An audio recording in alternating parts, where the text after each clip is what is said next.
Okey. Assalamualaikum warahmatullahi wabarakatuh. Jumpa lagi dalam Hello Malaysia. Saya Dr. Azam. Hari ini saya bersama tetamu yang tidak asing lagi. Datuk Nur Azizan. Datuk Dr. Nur Azizan Abdul Majid. Terima kasih Datuk.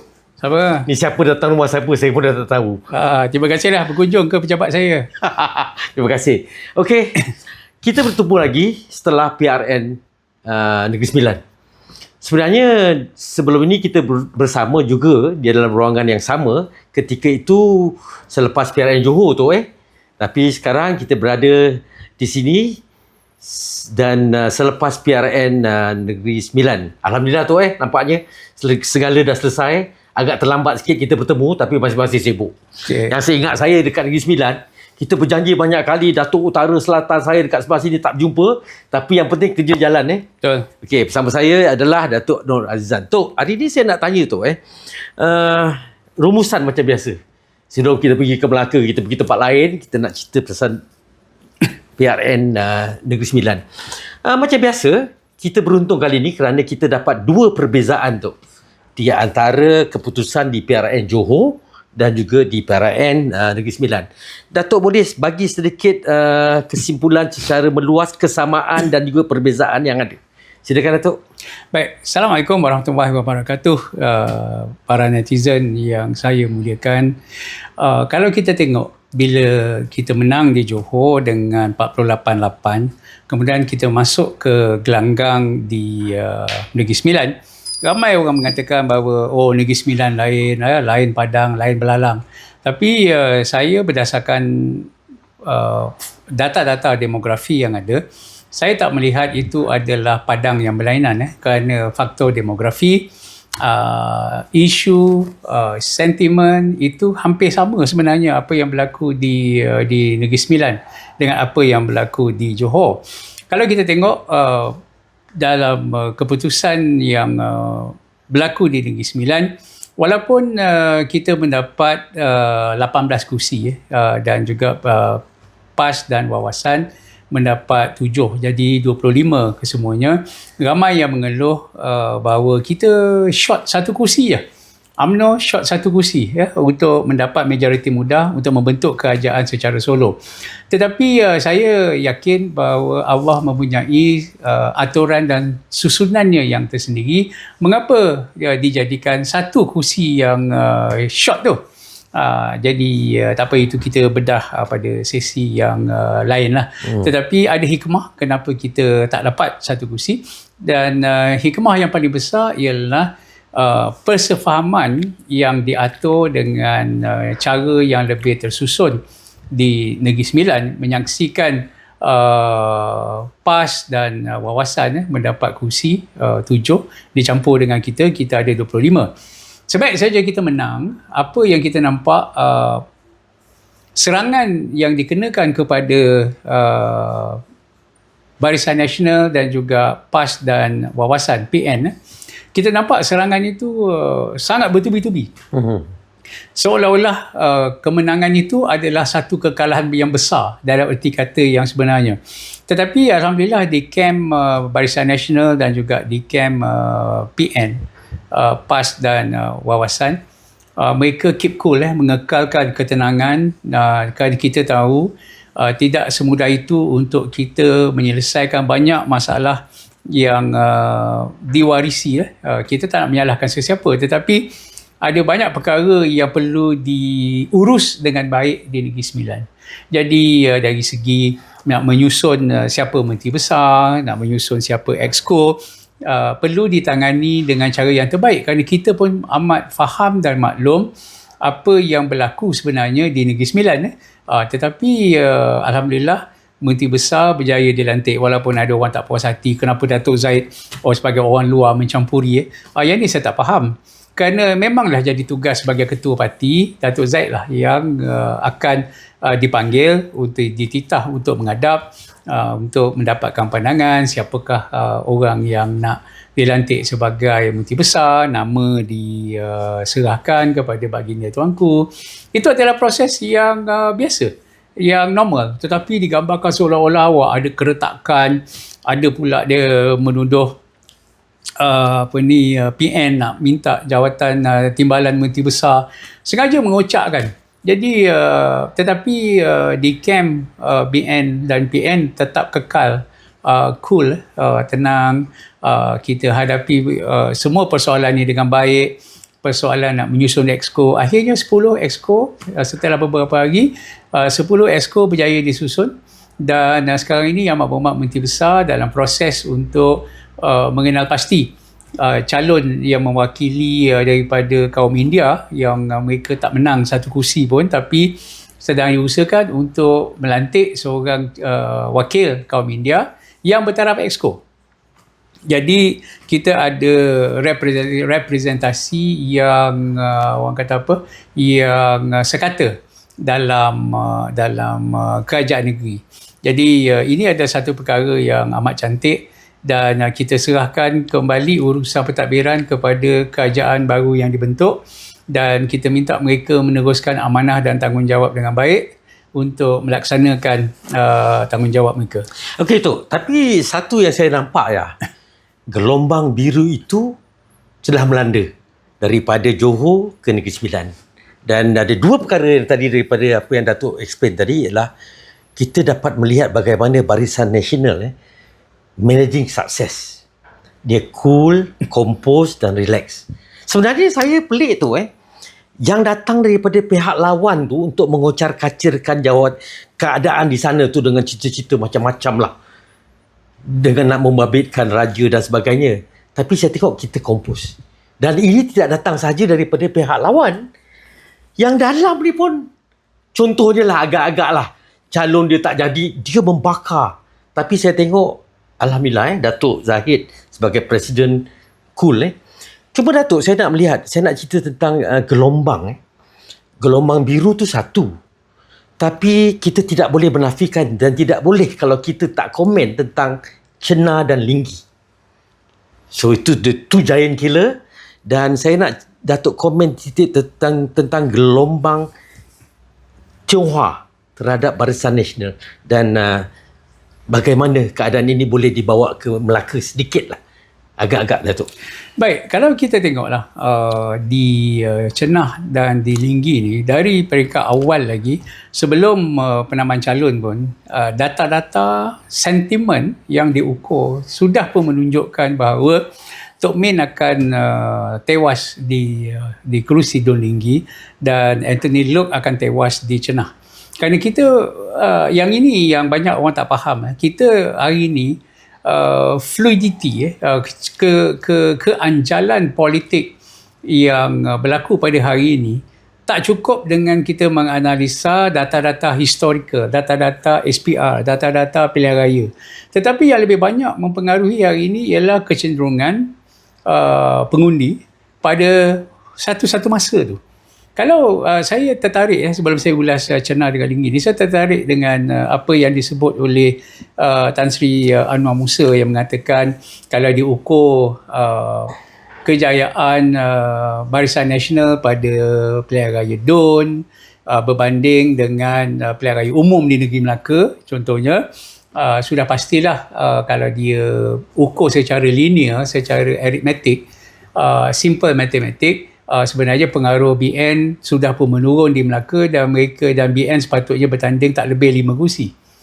Yang ini yang kadang-kadang kita kata terlebih lajak daripada laju, kerana apa yang berlaku di Johor, kalau kita nak ikut analogi yang sama dengan banyaknya kursi yang kita menang di Dun, tetapi kita kalah banyak kursi di peringkat parlimen, itu juga berlaku di Melaka. Dan kalau nak ambil formula yang sama, dah pastilah di Johor kita akan tumbang. Kita akan mungkin kita boleh membentuk kerajaan CP-CP dengan simple majority, tapi taklah sampai 48. Jadi tak boleh menggunakan logik yang sama yang macam tu, kerana sentimen rakyat berubah-ubah. Sentimen rakyat dengan adanya social media, dengan adanya pencerahan-pencerahan yang dibuat oleh banyak pihak, pengkaji-pengkaji yang lebih menumpukan aspek kualitatif berbanding kuantitatif pada hari ini, seseorang pengkaji boleh melihat kecenderungan. Jadi sentimen kecenderungan inilah yang gagal difahami oleh orang politik hanya kerana mereka nak berebut kursi. Saya dah tengok banyak keadaan di mana berebut kursi ni adalah menjadi kesukaan orang politik, tapi akhirnya biarlah tak menang pun. Tak apa. Tak apa. Janji asal boleh dapat kursi banyak dan dapat boleh bertanding. Itu kebanggaan mereka Maruah mereka adalah pada kursi. Dalam satu sisi kita melihat kebanggaan, tapi dalam satu sisi yang lain pengkaji politik melihat ini adalah satu kegilaan orang politik. Kalah tak apa, janji dalam CV sebelum mati nanti dalam CV mesti ada satu pencapaian jadi calon. Jadi calon tu pun dah dianggap satu pencapaian yang besar. Baik. Jadi itu tidak berlaku di Negeri Sembilan. Sebab itu bila kita tengok sentimen dan kita tengok wave, kita tengok momentum, apa yang berlaku di Negeri Sembilan ialah exactly apa yang berlaku di Johor. Dan kalau kita tengok yang berlaku di Negeri Sembilan, seperti mana yang saya selalu sebut, rakyat mula membuat jajaran sendiri. Mereka membuat pilihan mereka sendiri. Kalau nak tengok bijaksana tak bijaksana kepimpinan UMNO dan PAS, kali ini mereka meletakkan ke tepi ego mereka. Mereka tahu both UMNO dan juga PAS tahu bahawa kita berseteru puluhan tahun. Sampai ada yang hilang nyawa, sampai perkahwinan bercerai, isu kafir-mengkafir, banyak isu berlaku, dua imam, banyak berlaku. Tetapi sebagai meraihkan apa yang rakyat nak. Rakyat tak peduli soal PAS berapa kursi, UMNO berapa kursi. Tetapi yang rakyat peduli ialah siapa yang boleh menjadi pilihan mereka membentuk kerajaan untuk menyuarakan apa yang mereka nak. Dan semestinya pihak Kerajaan Perpaduan hari ini patut membuat satu bukan postmortem lah, saya rasa patut membuat satu kajian yang lebih mendalam untuk melihat mengapa Kerajaan Perpaduan ini dalam usia hampir mencapai 4 tahun daripada sebuah entiti yang sangat disukai, yang digilai pada awalnya, tiba-tiba masuk usia penghujung ke tahun yang keempat, rakyat dah mula bosan. Di sana sini, ini bukan saya cakap mungkin saya bias kerana saya orang UMNO, tetapi kalau kita jujur, kita patut mengkaji kenapa rakyat protes, kenapa rakyat hari ini begitu tak suka kepada Pakatan Harapan. Saya rasa daripada Pakatan Harapan sibuk nak menyerang rakan yang ada dalam Kerajaan Perpaduan, iaitu UMNO dan Barisan Nasional. Baik Pakatan Harapan ambil masa, laburkan duit untuk mencari apakah punca kenapa dengan sekelip mata dalam masa yang singkat sentimen rakyat berubah. Yang ini yang saya rasa cuba dinafikan oleh pemimpin-pemimpin kerajaan daripada Pakatan Harapan, sehingga mereka melihat bahawa UMNO Barisan Nasional ini ialah musuh ketat. Why in the first place you nak treat UMNO BN as your biggest enemy? Sedangkan inilah kerajaan, inilah parti yang membantu kamu membentuk kerajaan, menjadikan Perdana Menteri daripada PH sebagai Perdana Menteri. Betul. Jadi sikap yang pada saya, kegilaan yang melampau-lampau yang ada dalam Pakatan Harapan, bukan semua. Saya ada ramai kawan-kawan yang saya sayang dalam Pakatan Harapan yang baik-baik. Yang baik-baik, mereka juga tak bersetuju dengan apa yang dilakukan oleh pimpinan utama dan juga ceplos-ceplos yang dibayar, yang berbayar, yang jadi tak rasional, menghentam sana sini, ambil pelbagai isu yang kita dah nasihat. Saya nasihatkan di Johor, saya nasihatkan di Negeri Sembilan. Don't cross the line, don't go overboard, jangan main isu-isu yang boleh membunuh diri sendiri. Tetapi perkara ni tak didengar. Akhirnya kegilaan ini berlanjutan dan kita melihat dominasi Pakatan Harapan di Negeri Sembilan, akhirnya ego mereka dibenamkan dalam-dalam oleh rakyat Negeri Sembilan. Kalau saya nak ambil contoh, ada data di hadapan saya.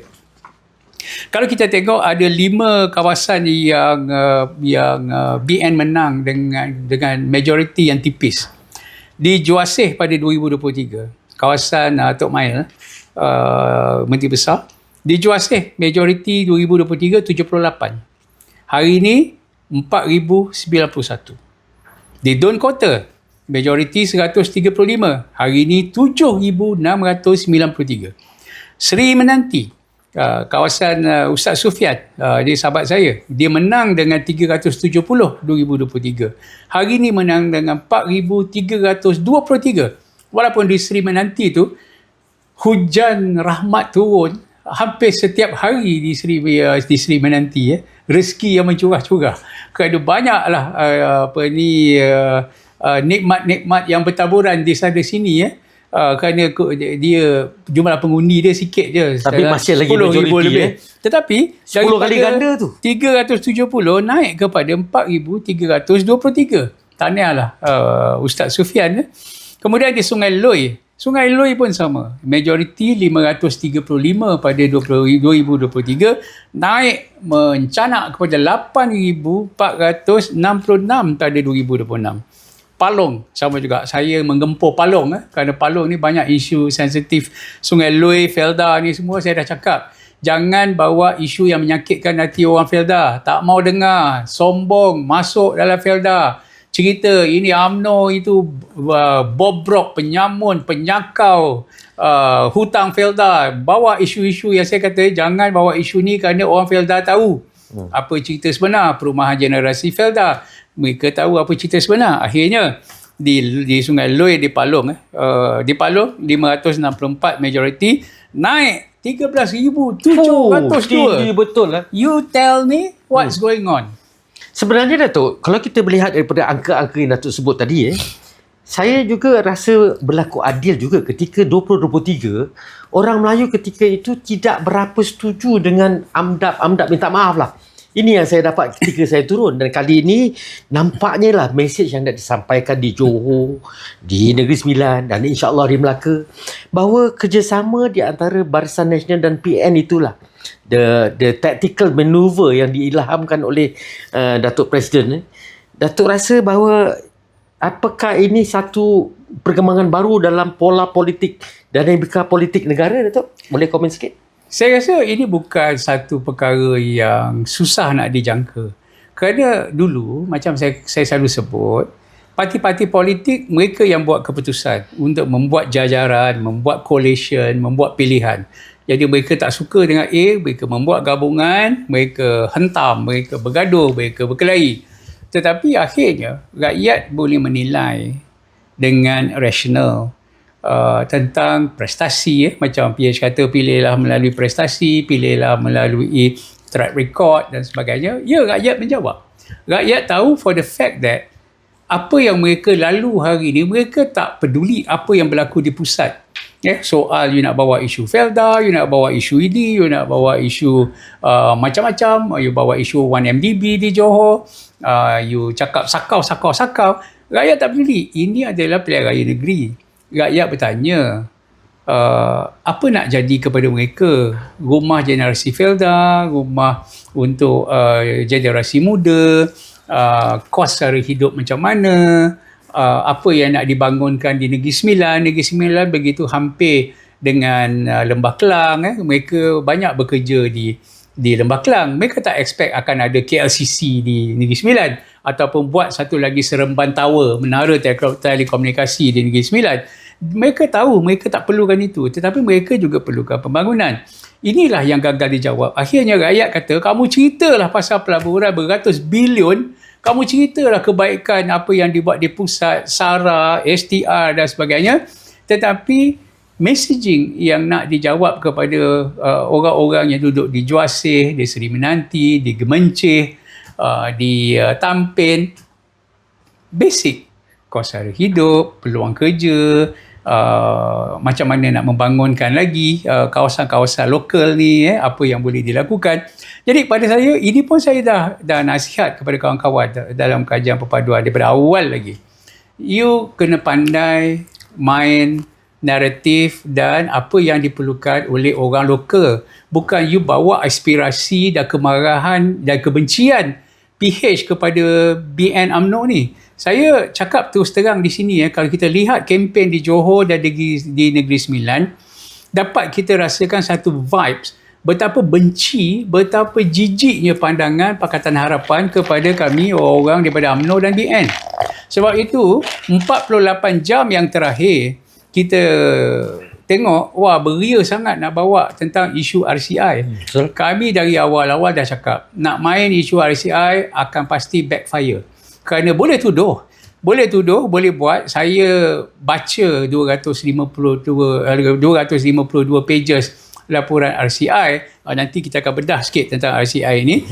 Naratif itu gagal meyakinkan sama sekali dan gagal menarik sokongan orang Melayu kerana mereka tahu you nak buat diversion, you tak menjawab isu sebenar, titik bengik rakyat Negeri Sembilan, apa yang berlaku, masalah yang berlaku, tetapi you saja bawa, you termakan. Sebenarnya pada saya PH termakan hasutan daripada Datuk Seri Rafizi yang mencabar this is the best time untuk bawa isu RCI supaya boleh menyemai kebencian, menyemai kemarahan rakyat kepada UMNO Barisan Nasional. Kononnya dalam isu RCI berlakunya sakau, penyamun, perompak, salah guna kuasa, elemen jenayah, jahat sungguhlah UMNO BN ni. Pada saya, mereka lupa satu hakikat bahawa kamu jangan bercakap seolah-olah UMNO Barisan Nasional ini adalah pembangkang. Mereka lupa hakikat bahawa UMNO Barisan Nasional adalah sebahagian daripada kerajaan di pusat dan sebahagian kerajaan di Negeri Sembilan. Masih lagi UMNO walaupun menarik sokongan kepada Tok Min, tetapi UMNO tak tarik sokongan daripada kerajaan negeri. So sebenarnya ibaratkan kita bergaduh suami isteri lah. Bergaduh suami isteri, selisih faham, mungkin ada kepentingan yang berbeza, kehendak yang berbeza, tetapi apa yang dibuat? Langkah mudah ialah dengan memburuk-burukkan pasangan kita. Highlight apa kelemahan dia. Badan bau lah, itu bau lah, masak tak sedap lah, itu tak best lah, ini tak seronok lah. Jadi dibongkarkan perkara-perkara ini, tetapi anda lupa bahawa pengundi dan rakyat di luar melihat. Bukankah korang sebahagian daripada kerajaan? Saya jumpa Wan Mahusin. Dia kira makan diri lah tu Makan diri. Saya jumpa Wan Mahusin di Kuala Pilah. Saya cari dia. Akhirnya saya jumpa dia di Kuala Pilah. Saya sembang, Sin, kenapa keadaan jadi macam ni? Betul lah. Dia kata, Tok, sebab masing-masing melihat bahawa, bukan masing-masing, PH melihat bahawa UMNO BN ni sebagai parti sampah, parti yang tak ada nilai langsung di mata Pakatan Harapan, maka dihina UMNO ini sehebat-hebatnya sepanjang kempen di Johor dan di Negeri Sembilan. Akhirnya di hujung kempen, barulah Yang Berhormat Perdana Menteri sedar ini adalah tindakan yang silap, yang sangat silap. Akhirnya apa? Beliau sebut, beliau mengatakan bahawa ayolah kita bersahabat semula, bermaaf-maafan. Pilihan raya dah jadi seperti hari raya, tetapi sudah terlambat. Duit raya pun dapat, tapi kalau undi. Okey, Tok. Saya seronok tadi melihat penjelasan Datuk, tapi saya nak bagi sedikit rumusan dan saya rasa Datuk pun setuju bahawa penyebab kita punya undi naik. Saya selalu cakap, tiap kali PMX dia attack kita, undi kita naik. Undi dia orang turun. Tadi yang Datuk explain lah, dia makan diri. Tapi dia lupa bahawa Barisan Nasional adalah satu parti yang berpengalaman. Kita telah membina negara Malaysia ini daripada hutan belantara sehingga jadi apa yang kita ada sekarang. Bahal dia orang baru 3 tahun. Okay? So Datuk, saya nak melihat Capros termasuk sama. Lagi dia hentam kita, lagi kita untung.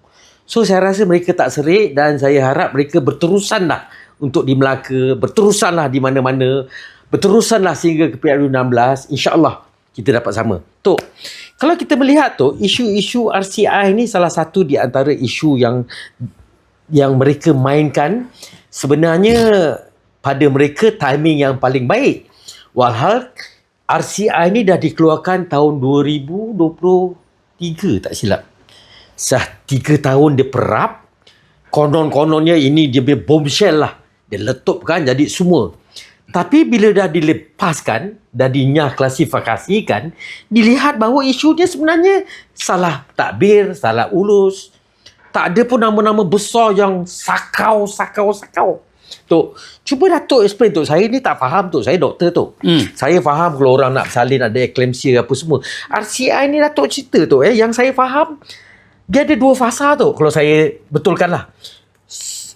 RCI itu sehingga 2018. Ya, betul. selepas 2018 ni ada satu fasa lagi. Ini yang betul-betul sakau tu. Dia jual harta properti sana, jual hotel sana. Ini dia tak buat pasal belum ada RCI. So dia terlupa yang rakyat orang Melayu ingat ialah yang kedua ni. Selepas PH 1.0. Sebab itu harga pergi haji daripada RM9,000 jadi RM40,000, RM30,000. So Datuk komen sikit tu cara macam yang orang kampung faham lah. RCI ni apa yang dia orang attack sangat ni? Baik. Jadi macam saya sebut tadi mungkin ada pihak saya tidak menuduh. Mungkin ada pihak yang termakan dengan umpan yang dilontar oleh bekas timbalan Presiden PKR yang dah membentuk parti baru supaya kenapa tak highlight tentang RCI. RCI ni adalah lubuk di mana UMNO sakau, UMNO ada guna salah laku dan sebagainya. Kenapa tak gunakan itu? Dan akhirnya setelah beberapa tahun dan kabinet memutuskan atas persetujuan bersama, UMNO pun ada dalam kabinet. Kalau itulah yang nak dibuat, silakan. UMNO boleh saja bantah, kalau nak bantah, tapi sebagai parti yang bertanggungjawab, silakan. RCI itu sebenarnya bukanlah satu-satu je perkara yang orang kata yang terlalu grand untuk kita tunggu masa untuk kita dedahkan. Ada banyak RCI lagi, ada RCI tentang forex yang halfway, kenapa tak diteruskan, kenapa tak didedahkan. Ada satu lagi RCI tentang RCI Pulau Batu Putih, RCI tentang Tommy Thomas, ada banyak lagi RCI. Kita perlu faham RCI ni apa. Untuk makcik-makcik yang ada yang tengah sibuk-sibuk sediakan makanan mungkin atau tengah kemar rumah masa siaran ini disiarkan. RCI ni bukan mahkamah. RCI bukan mahkamah. RCI tidak menyiasat sama ada jenayah ataupun tidak. Bukan. Dan RCI tidak membuat keputusan untuk membuat dakwaan. Dalam bahasa Melayu apa tu? Suruhanjaya diraja. Okey, Suruhanjaya diraja mengenai apa-apa faktor lah, apa-apa topik.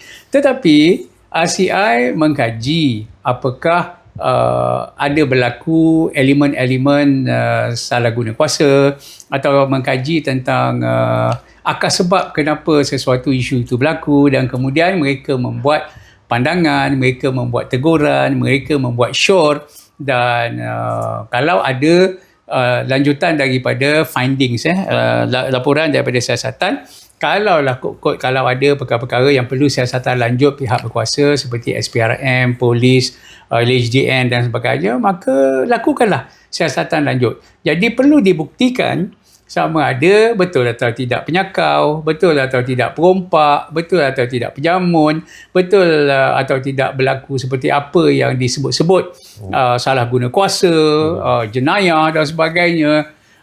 Pada saya itu yang perlu kita faham tentang RCI. Jadi ramai pihak di sebelah sana yang menggunakan RCI untuk menghentam UMNO ni. Menghentam UMNO pagi, petang, siang, malam, subuh, tak henti-henti. Dia ingat dengan dihentam tu dia boleh menang dengan besar lah. Jadi kadang-kadang orang ini pada saya kesilapan kita dalam gairah kita nak menunjukkan bahawa saya betul, kamu salah. Tetapi dalam masa yang sama banyak mengeluarkan kebodohan-kebodohan yang kita tak sedar. Jadi banyak tuduhan-tuduhan yang akhirnya kamu sedar atau tidak. Pertama, orang yang kamu nak dakwa, orang yang kamu tuduh, orang yang kamu keji dan orang yang kamu cela ialah rakan yang memartabatkan Perdana Menteri kamu menjadi Perdana Menteri Malaysia. Betul. Satu. Institusi yang kamu cakap ini rugilah, bobrok lah, apalah, tak untung lah, bermasalah lah sebagainya. Saya nak bagi tahu, terus terang saya bagi tahu. Sebenarnya seperti ada agenda yang tersembunyi. Kerana tabung haji adalah satu entiti orang Melayu Islam yang mengendalikan satu dana pelaburan yang nilainya puluhan bilion. Tinggi nilainya. Dan ini adalah satu-satunya entiti yang sangat berjaya. Apatah lagi, tabung haji di bawah Akta 535, ini adalah institusi bukan kewangan. Institusi bukan kewangan, tetapi dia melibatkan diri dalam pelaburan dengan satu saiz dana yang besar. Akhirnya, dia menyebabkan rasa iri hati daripada syarikat-syarikat konglomerat yang lain kerana mereka tidak mampu nak bersaing. Betul. Kerana yang selalu dapat kontrak kerajaan, dia bagi prioriti kepada tabung haji, KWSP, Khazanah Malaysia sebagai pemegang saham utama. Dan jangan kita heran, bank-bank pun, dia pun iri hati kerana bank tertakluk kepada Bafia dan sebagainya. Tetapi tabung haji dia lebih fleksibel dalam menyatakan, dalam melaporkan penyata kewangan, cara mereka mengendalikan perniagaan dan pelaburan. Jadi ada banyak upper hand yang ada pada tabung haji. Sebab itulah nak digambarkan bahawa tabung haji ni mengamalkan salah laku, mengamalkan sistem perakaunan, sistem accounting yang tak bagus, yang kuno. Saya nak bagi tahu kepada netizen, kegairahan ini sebenarnya anda sedang membunuh satu entiti orang Melayu yang telah pun berjaya dan berjasa. Betul. Sehingga hari ini, tuan-tuan dan puan-puan yang saya hormati sekalian, tabung haji sudah pun mengendalikan 1.5 juta rakyat Malaysia menguruskan urusan pergi haji. Kalau kita tengok balik handset penubuhan tabung haji oleh almarhum Tun Abdul Razak dulu, tabung haji ni dibina, buatlah apa saja tapi jangan lari daripada fokus. Fokus dia untuk menguruskan perjalanan tabung haji dan memberi kebajikan-kebajikan ataupun nilai tambah yang kita boleh buat kepada jemaah-jemaah haji. Itu main fokus dia. Bisnes pelaburan ni, tujuan dia ialah untuk menambahkan lagi dana supaya kita boleh bagi yang terbaik. Apa pun yang dituduh, didakwa, dicela tentang tabung haji, dicela tentang UMNO, akhirnya rakyat akan bertanya soalan asas. Pertama, berapa hibah, berapa dividen yang diterima setiap tahun? Tabung haji menunjukkan track record yang baik. Sampaikan banyak institusi perbankan rasa iri hati. Mereka betul. Pun dana-dana pelaburan yang lain, mereka iri hati. Kami tak boleh nak menyaingi tabung haji. Orang Islam akan letak duit dekat tabung haji. Orang bukan Islam ada juga penyimpan yang simpan juta-juta dalam tabung haji kerana memberi pelaburan yang baik. Jadi apa cara? Jom kita musnahkan tabung haji. Ini saya tak cakap pasal teori konspirasi. Saya mencakap soal realiti yang sedang berlaku kerana tabung haji banyak dapat peluang-peluang perniagaan, diberi keutamaan oleh pihak kerajaan. Yang kedua, orang yang simpan tadi, pertama dia nak, pada dia yang penting berapa dividen. Kalau saya ada 1 juta, kalau saya ada 500,000, saya nak letak mana? Nak letak amanah saham A, amanah saham B, saya nak letak dekat bank A ke atau akaun emas ke? Saya ada pilihan, tapi saya akan pilih tabung haji. Kerana zakatnya dah dibayar, zakat dah dibayar, jadi keuntungan yang kita dapat tu dah ditolakkan oleh zakat siap-siap. Sebab itulah dalam isu tabung haji ni, banyak isu dibangkitkan. Baik, yang keduanya, kepada rakyat Malaysia tak pedulilah kau ceritalah bab apa pun di Negeri Sembilan, kau makilah tabung haji, kau maki pengurusan tabung haji, difitnah dapat bonus yang tinggi, ada yang dapat bonus 11 bulan, ada yang dapat 13 bulan, dia kata dia tak patut bayar dan sebagainya. Tetapi yang penting pada orang kampung, berapa kos nak pergi haji? Betul. Sepanjang BN mentadbir negara ni sehingga 2018, kos menunaikan haji walaupun kos meningkat dengan banyaknya pelaburan, ada yang jadi, ada yang tak jadi. Ada syarikat yang mengalami rosot nilai kerana situasi global dan sebagainya. Tetapi tetap juga kerajaan tabung haji melindungi kebajikan tabung haji. Kos tak melebihi 9,980. Maksudnya rakyat tak ditanggungkan. Kita tak melibatkan rakyat. Dan tabung haji hari ni dia tetap menjalankan tugas fiduciary dia. Tetap dia tak pernah gagal mengurus, mengantar orang pergi haji, dan kos tak naik berbanding dengan hari ni. Ditukar pula, ni tak boleh, sekarang ni kita memperkenalkan konsep istita'ah. Istita'ah maknanya dah berkuasa baru boleh pergi, kalau tak berkuasa, tak cukup duit, tak payah pergi. Sebab itu dinaikkan kos itu daripada 9,980 naik kepada 13,000, naik kepada 15,000. Dan hari ini bagi mereka yang membuat rayuan, automatik kalau rayuan je, contoh mak ayah dah tua, mak nak pergi, tiba-tiba ayah sakit, ayah tak boleh pergi, kita nak ganti, anak nak ganti, buat rayuan saja you kena ada 33,000. Jadi you cakap lah apa pun, you cakap lah UMNO ni jahat dan BN ni bobrok sekalipun, orang akan tanya why in the first place saya terpaksa membayar jumlah yang sangat tinggi untuk pergi haji, sedangkan walaupun keadaan ekonomi gawat dan sebelum ini pun kerajaan pada masa itu tetap juga berjuang bersama tabung haji mengekalkan kos untuk pergi haji itu, selainnya ditampung oleh tabung haji. Betul. Sebab itu saya tengok sebenarnya Barisan Nasional di hati rakyat kerana isu-isu beginilah. Mereka melihat bahawa di zaman Barisan Nasional harga yang jauh sangat berbeza, dan ketika itu juga. Ini kita belum cerita lagi bab selepas PH 1.0 di mana dijual, itu nanti kita cerita. Tok, saya rasa dah cukup tentang RCI ni, dan saya rasa mereka dah sepatutnya belajar bahawa dia sudah salah attack. Akhirnya makan diri. Tok, saya nak sentuh juga beberapa perkara yang saya rasa banyak orang bertanya, Tok. Saya nak ambil peluang ni lah. Ni Datuk tak payah tanya saya pun tak apa. Melaka kita lupakan dulu sekejap pasal dia belum berubah lagi. Dan kita pun tak tahu bila. Jadi kita go step at one time. Inilah specialnya Barisan Nasional dan UMNO. Kita managing success slow and steady. Tok, baru-baru ni Tok, kita tengok bahawa JCOM menjadi salah satu daripada faktor orang menyampah dengan kerajaan Madani ni. JCOM ni Tok, saya tak faham lah. J ni Com ni komunikasi. J tu apa Tok? Bukan Johor Jabatan. Oh, jabatan komunikasi kepada kerajaan Madani. Ya, sepatutnya. Tapi saya pelik lah Tok. Tapi saya pelik Tok. JCOM ni bila keluar botak tu, saya minta maaf lah. Datuk pun botak juga. Tapi botak Datuk lain, manis. Yang botak seorang lagi ni saya tak tahu. Bila dia keluar tu, dia asyik hentam. Dia tak lain. Dia hentam Barisan Nasional UMNO. Padahal UMNO ni sebahagian daripada kerajaan Madani. Tu Datuk boleh faham tak? Bukan ke JCOM ni dibayar oleh kerajaan, duit rakyat yang sama, dia hentam tu. Ini bukan saya tu. Rakyat tanya. Jadi Datuk boleh jawab tu. Baik. Saya rasa soalan ni satu soalan yang panas lah pada hari ni yang ramai orang melihat kepada entiti ni. Dulu masa kita pakai jasa. Jasa ni dulu dikecam hebat dan diserang di parlimen kerana kononnya digunakan untuk menaikkan menjadi lidah kepada party of the day, government of the day. Tapi ketika itu pun party of the day masa tu teruk dia hentam. Jadi sebab itu dipindah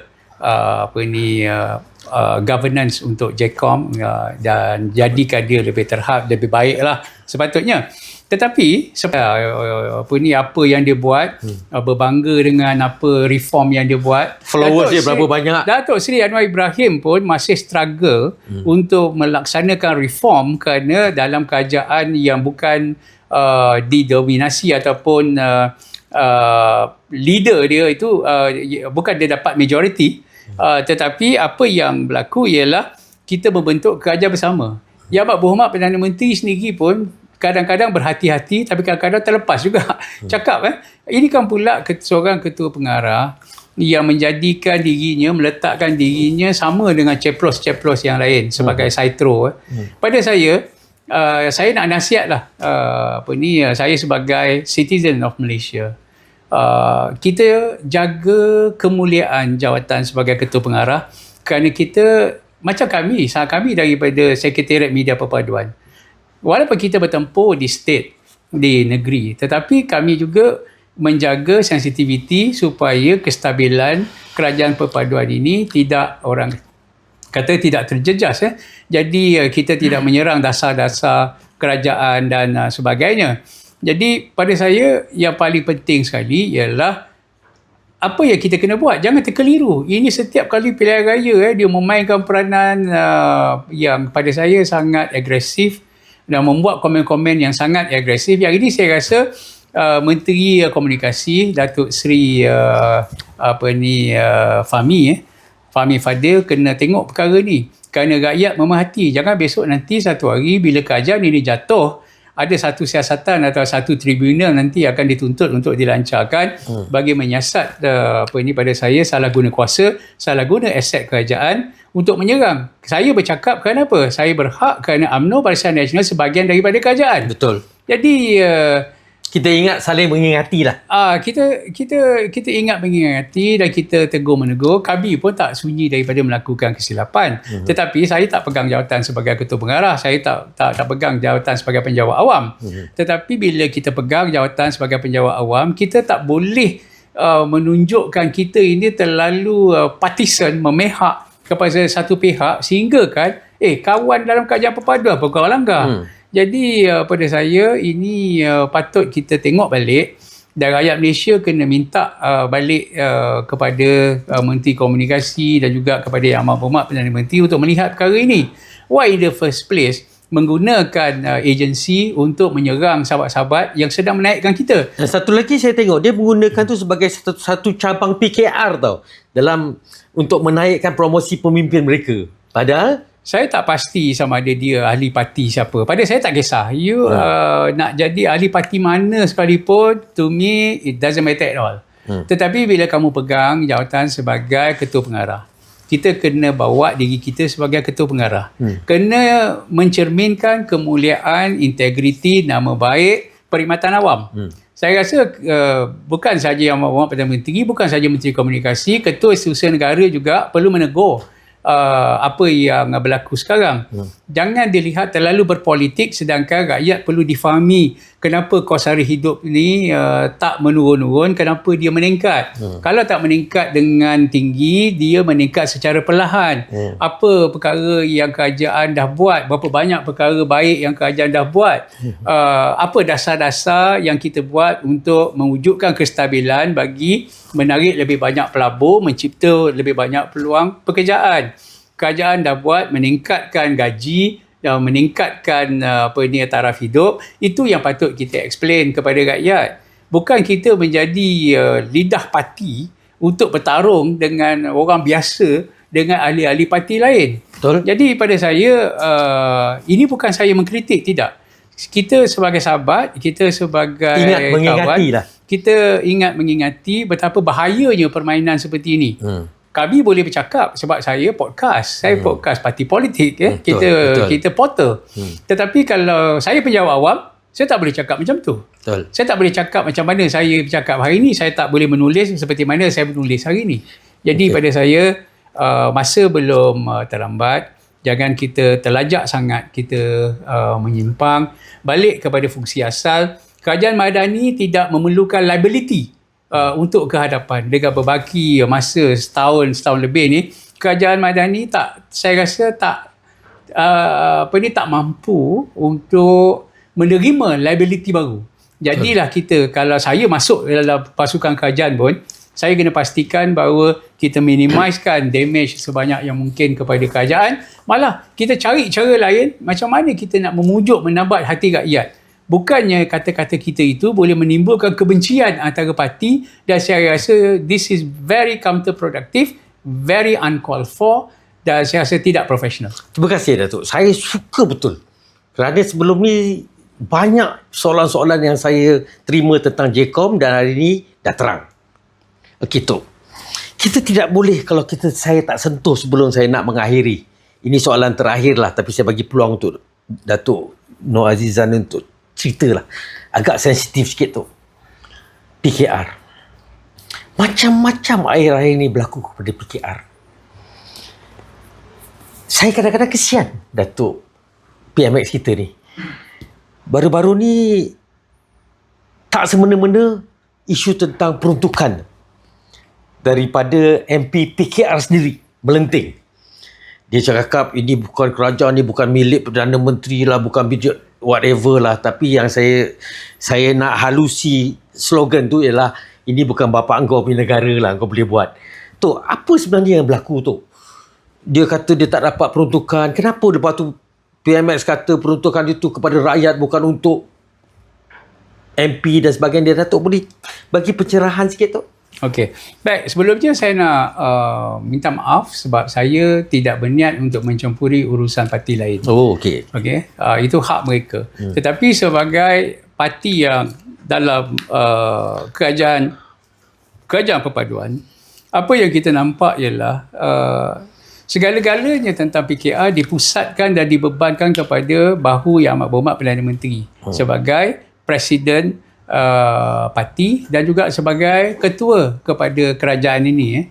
Jadi perlu dipisahkan fungsi ketua kerajaan dan juga sebagai presiden parti. Yang ini mesti kita observe. So kita mesti kena faham.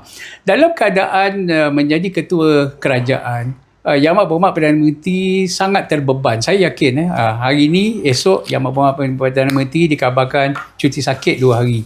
Hari ini hari Senin, besok hari Selasa ada sidang khas untuk RCI.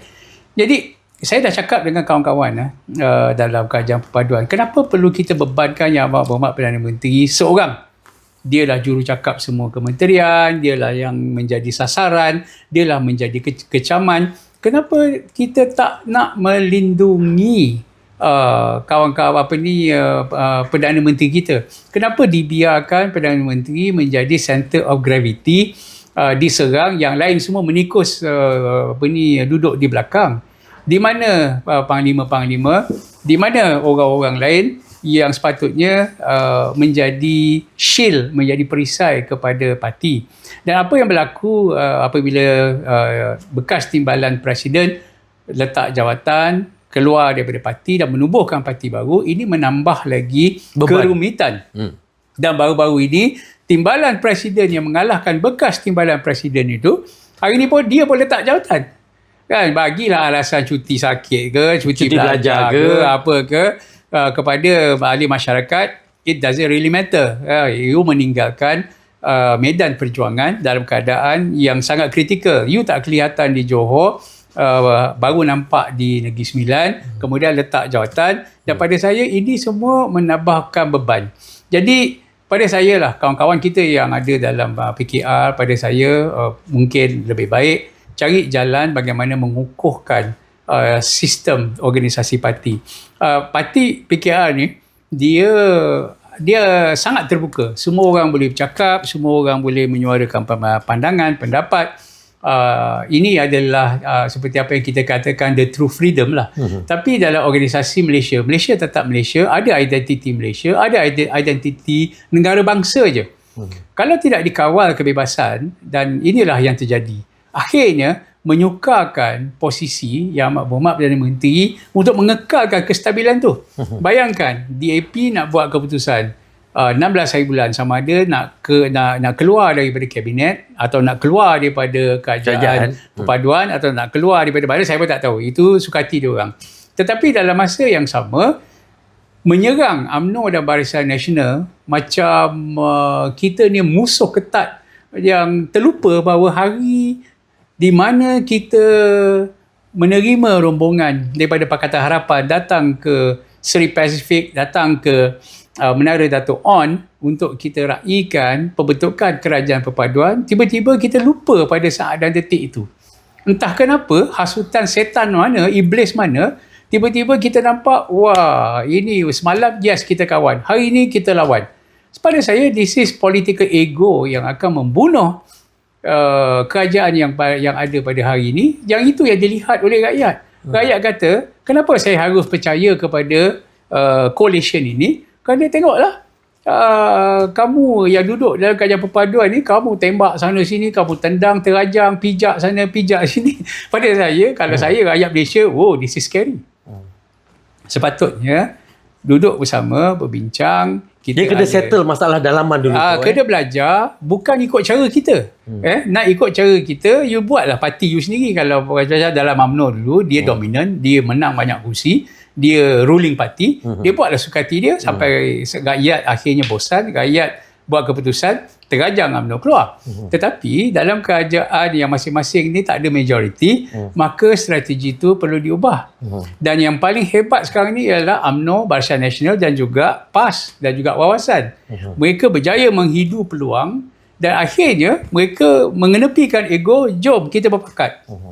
Sekarang ni setelah kamu hentam, kamu pijak, kamu maki, kamu cerca UMNO, oh di Melaka, oh kita nak buat gerakan bersama.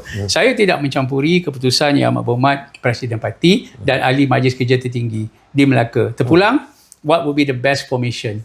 Fikirkan soal rakyat, fikirkan soal apa yang dikehendaki oleh rakyat. Terbukti di Johor, di Negeri Sembilan, mereka mahukan kerajaan yang mengutamakan perpaduan orang Melayu dan orang Islam. Jadi ambillah peluang ini. Saya tidak mempengaruhi, saya bersikap profesional dekat sini, tetapi saya yakin kepimpinan akan membuat keputusan yang terbaik. Terima kasih Datuk. Jam pun dah 1 jam. Sejam Saya rasa berpuas hati. Sebab itu saya tak bagi peluang Datuk tanya saya. Pasal pertama, Melaka kita belum lagi, kita jangan belum jump ubah to the conclusion. Cuma satu tu, saya nak Datuk tutup. Tapi sebelum Datuk tutup, Datuk kena jawab juga soalan saya last. DAP, ketika kita bekerjasama dalam PRN di Negeri Sembilan bersama PN, dia kata kita pengkhianat. Tiba-tiba dia pula nak buat convention. Saya rasa minggu depan tu dia nak buat keputusan perwakilan dia nak keluar ke tak keluar. Saya nak minta cadangan lah, keluarlah. Dan apa kesan dia kalau dia keluar? Dia kata kita pengkhianat. Sebenarnya dia pengkhianat. Dia meninggalkan rakan PH je. Tu Datuk, ini last Datuk komen kesan dia kepada PMX, kesan dia kepada kerajaan Badadi. Apakah kita nak menunggu lagi dalam keadaan semua dah nak keluar? Ahli parlimen dia nak keluar, yang itu nak keluar, yang 5 dah merajuk tak dapat peruntukan, yang ini. Datuk komen, tutup dan tutup terus Datuk. Terima kasih Datuk dan kita jumpa lagi insyaAllah Datuk. Okey. Soalan terakhir ni menarik kerana apa yang kita tengok ialah apakah DAP berani untuk keluar? Ada school of thoughts yang mengatakan ya, mereka akan keluar daripada kerajaan. Ada lagi school of thoughts yang mengatakan no, mereka tak akan keluar. Kerana mereka tak akan mampu untuk berada di luar. Tapi kalau ikut janji-janji lama ni, sembang je tu. Pada saya pun tak ada keyakinan untuk mereka keluar. Sebagai pada saya ini kemungkinan hanyalah satu gimmick untuk menekan Yang Amat Berhormat Perdana Menteri. Sedangkan pada saya, Yang Amat Berhormat Perdana Menteri sebenarnya dia tak kisah pun. Ini pandangan peribadi saya. Yang Amat Berhormat Perdana Menteri tak kisah siapa pun, nak masuk ke nak keluar. Tetapi keutamaan Yang Amat Berhormat Perdana Menteri ialah menstabilkan kerajaan ini hingga akhir penggal. Kedua, objektif beliau untuk menjadi Perdana Menteri buat kali kedua. Macam mana dia nak jadi Perdana Menteri buat kali kedua, pada saya, it really doesn't matter. Siapa-siapa juga yang boleh menyokong, yang boleh membentuk satu koalisi baru, yang boleh memberi assurance bahawa beliau akan kekal mendapat sokongan, saya rasa Yang Amat Berhormat Perdana Menteri akan pilih cara itu. Jadi dalam politik tak ada istilah berajuk. Yang ni saya belajar. Orang tua dia cepat merajuk. Dia keluar WhatsApp group, dia block WhatsApp. Block contact, rasa saya tu. Itu masalah orang tua. Tapi saya rasa Yang Amat Berhormat Perdana Menteri dia akan jadi lebih objektif. It doesn't matter siapa. Kalau pada saya yakin, patah tumbuh hilang berganti. Lagipun, kalau kita tengok undi-undi yang pergi kepada parti DAP di Johor dan di Negeri Sembilan, itu adalah undi tradisi mereka. Kecuali mereka, kita melihat ada beberapa kursi di Johor Jaya mereka hilang, di Negeri Sembilan mereka hilang Cenah, mereka hilang Repah, kursi-kursi DAP mereka hilang. Tetapi secara umumnya masyarakat Cina masih lagi kekal setia bersama dengan parti DAP. Yang menjadi masalah ni ialah PKR amanah gagal mendapat sokongan orang Melayu. Betul. Pengundi Cina dah di-serve oleh DAP. Yang menjadi masalah sekarang ni ialah PKR perlu mencari footprint yang baru. Siapa rakan koalisi, siapa rakan gabungan, siapa yang boleh membantu mereka untuk kekal berkuasa untuk sampai hujung penggal ataupun sampai kepada penggal akan datang. Jadi pada saya ini satu fenomena yang sangat menarik.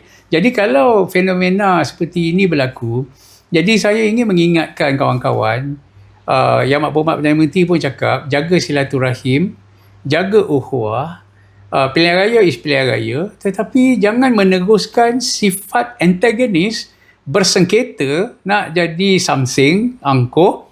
Orang yang bersama-sama, kita pernah bersama dulu makan duduk semeja, tiba-tiba hari ni dah tak boleh. Tiba-tiba dah rasa benci. Kan? Dalam politik, selain daripada jangan merajuk, dalam politik, suka jangan sesuka-suka je, benci jangan sebenci-benci je. Jadi inilah yang berlaku di Melaka. Baru bulan 7, DAP Melaka tarik diri. Ini bulan Ogos, PH kata, jom BN, boleh tak kita kerjasama dalam pilihan raya negeri Melaka. Saya open, terbuka atas keputusan parti. Jadi apa parti kata, kita pergi dengan A, kita buat dengan A, pergi dengan B, kita sami'na wa ta'na. Jadi itu pendirian yang jelas daripada UMNO dan Barisan Nasional. Cuma jangan macam isu RCI, as much as kamu bersedia untuk menggunakan segala hujah dan dapatan RCI untuk menuduh UMNO Barisan Nasional bobrok, kami juga membuat persediaan yang rapi untuk menjawab semua pertuduhan. Jadi kalau dengan kita fakta nak, dengan fakta, kita tunggu besok. Kalau lah saya tak pasti jadi ataupun tidak besok sidang khas kerana Yang Amat Berhormat Perdana Menteri cuti sakit. Tak best lah kalau PMX tak ada kan. Sebab pasal dia yang menjerit banyak. Pasal dia yang banyak highlight isu ni semasa pilihan raya Negeri Sembilan. Jadi adalah lebih elok kalau Yang Amat Berhormat Perdana Menteri dapat hadir sama, dapat kita berbincang, bermesyuarah dan membuat keputusan. Tetapi kalau tujuannya untuk menghina, untuk memfitnah, untuk membawa naratif liar, UMNO dan Barisan Nasional tidak akan duduk diam. Kita juga ada keupayaan untuk kita melawan naratif-naratif jahat. Jadi pada saya, daripada kita continue lepas pilihan raya pun nak bergaduh, lepas ni RCI sekarang RCI tabung haji, kemudian nak bawa pula kepada isu Felda, lepas Felda nak bawa pula isu MARA. Jadi sampai bila nak bergaduh ni? Sampai bila nak bergaduh? Rakyat memati dan rakyat tanya, apa yang kamu buat untuk kami? Apa yang kamu buat untuk kami? Apa masalah-masalah kami ni yang kamu nak selesaikan? Kamu ni duduk dalam kerajaan perpaduan tetapi berantakan, tikam menikam sesama sendiri, tuduh-menuduh sesama sendiri. Is this the coalition government yang rakyat look forward? Betul. Jadi pada saya, menteri-menteri, orang-orang politik, jawablah sendiri. Kerana rakyat tak berminat dengan perkara ini, rakyat akan mencari pilihan lain yang lebih aman, yang lebih damai. Ini zaman orang cinta damai, orang susah, rakyat susah nak cari makan. Saya tengok orang yang buat dalam F&B, catering, hari ni merungut bila kerajaan buat keputusan bekerja daripada rumah, HBR hybrid, bekerja daripada rumah, 2 kali duduk kerja di rumah, 3 hari ada di office, meeting dah tak ada, mereka tak boleh lagi nak hidup. Ramai yang buat catering sekarang terpaksa bawa Lalamove, terpaksa bawa e-hailing. Rakyat hari ni tak mendengar, kerajaan tak mendengar ke apa yang yang rakyat sedang jerit sekarang ni? Kota 200 liter cukup ke? Tak cukup. Kami operasi pilihan raya, kami terpaksa bayar at cost harga di pump kerana 200 liter mana cukup. Apa lagi kawan-kawan yang duduk dalam media, berapa banyak lagi masalah yang ada dalam negara ni yang rakyat nak kerajaan selesaikan, tapi kamu continue bergaduh, bercekau sesama sendiri unnecessarily. Jadi pada saya, this is very uncalled for. Kalau terjadi apa-apa pada kerajaan ini, yakinlah dan saya yakinnya bahawa ini adalah apa yang anda minta. Rakyat mahukan keamanan, kestabilan, kerja, nak makan, nak bekerja, nak berniaga, nak hidup. Tapi kalian di atas bercekau dan kata-mengata, bergaduh setiap hari, pagi, petang, siang, malam, subuh, hadam semua. Dan kalau anda rasakan ini sesuatu yang bagus, go ahead and do it. Teruskan. Okay. Jadi pada saya, minta maaf hari ini agak keras sikit apa yang saya sebut, tetapi ini adalah suara rakyat. Kami parti politik, kami menyuarakan apa suara rakyat. Jangan jadi batu api, sentiasa cari isu supaya orang bergaduh. Saya rasa yang nak laga-lagakan ini adalah peranan syaitan dan iblis yang tak mahu orang hidup aman damai. Jadi jangan kita ikut perkara yang tak elok ni. Kita doakan Yang Amat Berhormat Perdana Menteri cepat sihat, cepat sembuh, kembali segera menjalankan tugas mengemudi negara ni. Jangan biarkan huru-hara, jangan biarkan ketakutan dan ketidakselesaan berlaku di kalangan rakyat. Dan kami semua, saya rasa rakyat Malaysia tak adalah yang gila, yang bodoh, yang setuju, jom kita bergaduh. Jom kita bergaduh, hari petang bergaduh, malam nak bergaduh. Saya rasa tak ada orang sebodoh itu. Rakyat mahukan kedamaian, rakyat nak pergi cuti, rakyat anak nak pergi sekolah, nak pergi bekerja, masalah trafik tak selesai, masalah bil tenaga, bil elektrik yang mencanak, lain-lain charge yang banyak. Kenapa Jacob tak nak explain? Explain lah pasal bil elektrik yang tinggi ni yang rakyat tengah hadapi. Jangan sibuk cerita pasal politik pagi, petang, siang, malam. Rakyat ni nak tak tahu. Mungkin rakyat tak dapat penjelasan kenapa bil elektrik. Saya rasa kadar bil elektrik sama, tetapi surcharge tu ada yang meningkat, ada yang berlainan. Dapatkan penjelasan. Jadi ini satu kaedah yang jauh lebih baik daripada kerja kita ni mengadu domba, batu ronsen. Bagian, Assalamualaikum warahmatullahi wabarakatuh. Salam sejahtera, selamat malam. Selamat malam. Cut.